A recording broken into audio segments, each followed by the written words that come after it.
The FAA is investigating a frightening landing at Denver International Airport last night. Flames bursting from an American Airlines plane as the jet pulled up to the gate. This was the scene. 178 people on board a Boeing 737. Fire and smoke surrounding, engulfing that engine. Many were forced to evacuate by climbing onto a wing and sliding off on emergency slides. Airport officials say 12 passengers were taken to a hospital with minor injuries. This flight was actually headed from Colorado Springs to Dallas-Fort Worth and had to be diverted to Denver after the pilots reported engine vibrations. CNN aviation correspondent Pete Montine joins us now. Pete, another scary incident. Yeah, it seems like they're happening all the time, and this dramatic video that keeps surfacing will be so key to investigators as they try to figure out exactly how this fire started and also how this evacuation took place, because we can see it's a relatively chaotic scene with passengers evacuating this 737 using the emergency overwing exits onto the left side of the wing there. An interesting phenomenon that we're seeing these incidents and evacuations taking place and people also taking video at the same time. But then this is happening at the same time as there's a fire burning on the right side of the plane. The FAA says the right engine of this 737-800 caught on fire after this plane landed and was taxiing up to the gate. But let's sort of reset here with the narrative, because this initially happened about 20 minutes into the flight. This flight was on its way from Colorado Springs to Dallas-Fort Worth, a pretty large hub for American Airlines, presumably a lot of these passengers going on to connecting flights. And then that's about the time that the pilots told the passengers that they were going to divert to Denver because of engine vibrations. The exact cause of that vibration right now, still a bit of a mystery. The landing took place okay, but the fire took place, according to the FAA, as this plane was taxiing in. And I want you to listen now to one of the passengers who was on board, who describes a very confusing scene as passengers essentially began rushing and pushing their way out of the plane. Listen. The window started, there's flames out of the window where I was looking out, started bubbling, like melting. It was really weird, and everybody's kind of pushing to get out of the plane. I got out on the wing, and there wasn't even like a slide or anything.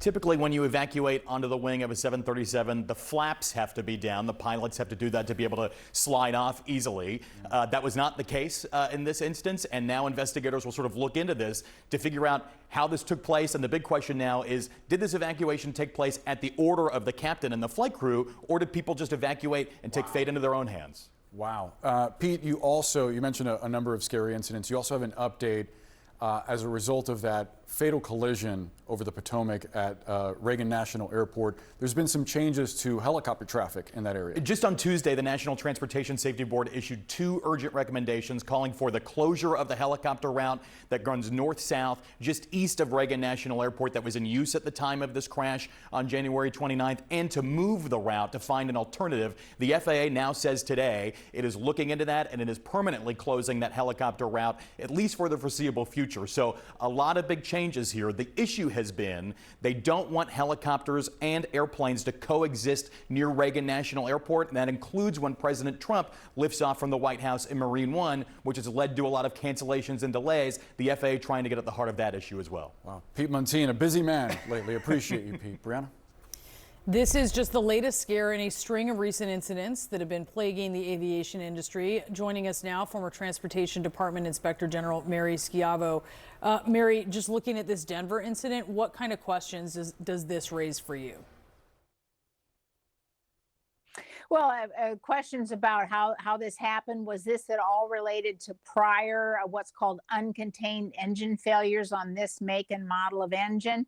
People remember a Southwest flight back in 2018 where a similar plane and similar engine had what's called an uncontained engine failures, where parts came out of the engine, blew out a window, and someone perished, lost their lives. Because of that, there is a current, what's called an airworthiness directive, which is an order from the FAA to inspect and replace certain parts on the engine, seals, certain fan blades in the jet engine. Of course, the engine consists of lots of little fan blades, and throwing even one of them. If even one came off, it could cause vibration and an out of balance situation. So they will focus on the engine, but also on the evacuation and why it went to the gate. It didn't start right away. And that standing on the wing may not have been a bad idea, because you'll see in the pictures, it looked like whatever was leaking from the engine, and it could be oil. It doesn't necessarily, wouldn't necessarily be jet fuel. It could be oil, but that was burning on the tarmac, and the passengers couldn't descend into a fire on the tarmac, because then they'd be, right into the fire themselves. So there are lots of things for the NTSB and many other people who are questioning what happened. So, it feels like these incidents are happening more and more. Of course, we also focus more on these things when you have a incident like what happened at DCA here recently. Are these happening more? We think of the Canada crash, of course, DCA, or is it just how it feels? And no, this year that we have had a lot of aviation accidents. So at least speaking for this year, we have had more. And the safety statistics for this year will be bad. Already they have topped a 20-year list. We have not had this many casualties and accidents in a short period, literally for 20 years. So this year the statistics are bad. But what is going to be difficult for the NTSB and everyone else, Secretary of Transportation, trying to fix the problem, is each one of these accidents has had a different cause. A lot of times what the Federal Aviation is supposed to do is supposed to look at trends and troubleshoot and figure out what is going wrong and how can we stop it. And as Pete just mentioned when he was speaking, a couple minutes before, by the Department of Transportation finding out what a dangerous situation DCA was, and we learned that they had something like 15,000 near misses or loss of separation rather with aircraft and helicopters in the 3 years before the disaster.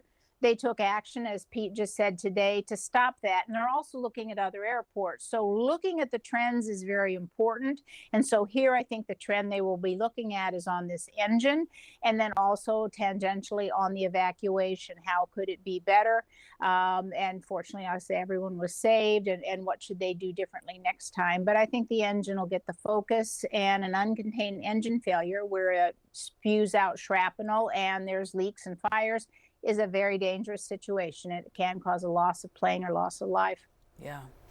Mary Schiavo, always great to get your insights there. Thank you so much for that. Distance at Charlie 48, engine fire. Charlie 48, engine fire, copy. And at Charlie 48, fire personnel is responding. As soon as the plane landed, it was a very abrupt landing. Everyone started screaming, and you heard fire. There was flames out of the window where I was looking out. Started bubbling, like melting. It was really weird, and everybody's kind of pushing to get out of the plane. Let's go live now to CNN aviation analyst and science correspondent for PBS NewsHour, Miles O'Brien.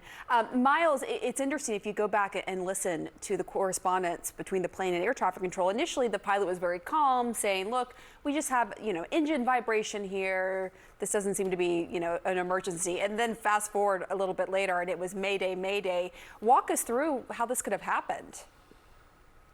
It's a sequence of events that is a bit murky, Pamela, and lots of questions are raised by it. With an engine problem and a landing and a fire, why did that aircraft taxi to the terminal and the gate? Why wasn't there an immediate evacuation ordered by the flight crew? Is it possible they were unaware of the fire until they were closer to the gate? That's an interesting and important question to answer. And then, of course, what you saw was a rather chaotic evacuation of that aircraft. People on the wing of the aircraft in that scenario. Was that something that the crew commanded, or were people at the exit doors? Did they do that on their own initiative out of concern, obviously? They did at least evacuate on the left side of the plane that wasn't the side that wasn't on fire. But then on top of that, there's a door open on the right side, the rear right side door, which is the side of an aircraft that you're not supposed to evacuate from because it was the side on fire. And so there's a lot of questions about the decisions, the sequence of events, and how this chaotic evacuation occurred. How unusual are engine vibrations and then leading to a fire like this? They happen, and this particular engine is one of the most widely used engines in the world. It's built by General Electric in a partnership with a French company called Safran. In 2018, on a 737 operated by Southwest Airlines, there was an explosive explosion which caused a piece of shrapnel to go into the fuselage. It ended up killing a passenger. So occasionally these things do happen. When you consider all the stress and pressures that a jet engine is under, they're going to happen over millions of hours of time. But a question like this, the questions like this are really how that emergency response occurred, the sequence of events, and what the crew told the passengers to do.